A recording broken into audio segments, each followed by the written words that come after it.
Haryana police के SI Sandeep Lathar को suicide के लिए उकसाने के आरोप में आईपीएस अधिकारी एडीजीपी वाई पूरन कुमार की आईएएस पत्नी अवनीत कुमार, उनके विधायक साले अमित रतन, जेल में बंद गनमैन सुशील कुमार समेत 4 लोगों पर एफआईआर हुई है। ये एफआईआर संदीप की पत्नी संतोष की शिकायत पर लगी है। अब बात कर लेते हैं सोने चांदी की, क्योंकि इनकी कीमतों में रिकॉर्ड तोड़ उछाल देखने को मिल रहा है। वैसे ही जैसे कचहरी की टीआरपी बढ़ रही है। हाल ये है कि सोना तो सोना, लेकिन अब चांदी भी सोना हो गया। मतलब ये है कि सोने के दाम तो आसमान छू रहे हैं, चांदी के दाम भी रोज नए रिकॉर्ड बना रहे हैं। हालात ये है कि बढ़ते दामों के बावजूद डिमांड ज्यादा और सप्लाई की शॉर्टेज हो गई है। कैसे त्योहारों से पहले बाजारों में हालात है वो आपको दिखाते हैं। क्यों सोना चांदी इतना महंगा है वो बताते हैं। क्यों आम आदमी की पकड़ से दूर हो गया, और क्यों अगर थोड़ा समय पहले आपने सोना चांदी खरीदा था तो आप दिवाली में एक्स्ट्रा बोनस पा चुके हैं। देखिए इस रिपोर्ट। त्योहारों से पहले सोना और चांदी ने ऐतिहासिक छलांग लगाई। पहली बार सोने के दाम 1,30,000 के पार पहुंचे हैं, तो वहीं चांदी भी 1,85,000 रुपए किलो के ऑल टाइम हाई पर है। हमने 2-3 जगह और देखा, फिर भी अवेलेबल नहीं था। तो वो लोग यही बोल रहे हैं कि भाव बढ़ने की वजह से वो चीज अवेलेबल नहीं है मार्केट में। मैं खरीदने को कल गई थी, लेकिन बाजार में चांदी नहीं है। हालात ये है कि हर साल की तरह इस साल भी लोग बाजारों में सोना चांदी खरीदने तो पहुंच रहे हैं, लेकिन डिमांड ज्यादा होने की वजह से ज्वेलर्स को शॉर्टेज का सामना करना पड़ रहा है। बिल्कुल, इस समय मार्केट बहुत जबरदस्त चल रही है। लोगों के पास पैसे बहुत है, लोग आ रहे हैं और बुलियन ले रहे हैं।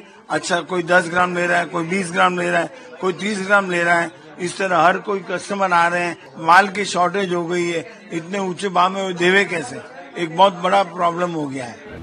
अब सवाल है कि आखिर सोना चांदी की कीमतों में इतनी तेजी की वजह क्या है। दरअसल बढ़ती वैश्विक आर्थिक अनिश्चितता के बीच सुरक्षित निवेश वाले एसेट्स की मांग बढ़ी है। निवेशकों ने अमेरिकी सरकार के शटडाउन के जोखिम पर विचार किया है। वहीं फेडरल रिजर्व द्वारा अतिरिक्त ब्याज दरों में कटौती की बढ़ती संभावनाएं भी एक वजह है। दूसरी तरफ गोल्डमैन सैक्स ने दिसंबर 2026 के लिए सोने के पूर्वानुमान को $4,300 प्रति औंस से बढ़ाकर $4,900 प्रति औंस कर दिया है। चीन के केंद्रीय बैंक ने भी सितंबर में लगातार 11वें महीने अपने भंडार में सोना जोड़ा है। तो वहीं इस साल सोने की कीमतें पहले ही 55% से ज्यादा बढ़ चुकी हैं। इसकी एक वजह यह भी है कि डॉलर की वैल्यू इस साल 11% तक गिर चुकी है। ये पिछले 50 साल में सबसे बड़ी गिरावट है। ऐसे में इन्वेस्टर्स सुरक्षित विकल्प के तौर पर सोने में पैसा लगा रहे हैं। डिमांड की वजह से महंगा नहीं है, ये महंगा है डॉलर में विश्वसनीयता कम होना। दुनिया के सभी देश डॉलर को निकाल के उसके बदले में सोना हेज कर रहे हैं, सोना रख रहे हैं, जिसकी वजह से मांग बढ़ रही है और सोने के भाव लगातार ऊंचाई छूते जा रहे हैं। तो सोना कितना महंगा हुआ है पिछले 15-20 दिनों में?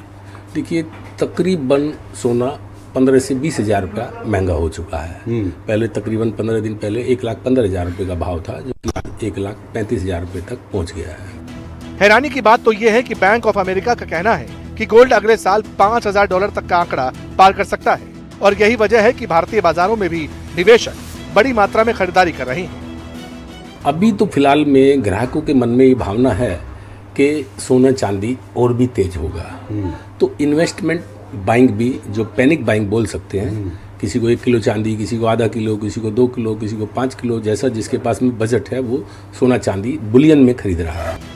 एक तरफ सोने चांदी की पैनिक बाइंग और दूसरी तरफ लगातार महंगा होता सोना चांदी, ये इस बात का संकेत है कि अब इसके दाम और भी उछाल मार सकते हैं और इसके दाम नए रिकॉर्ड बना सकते हैं।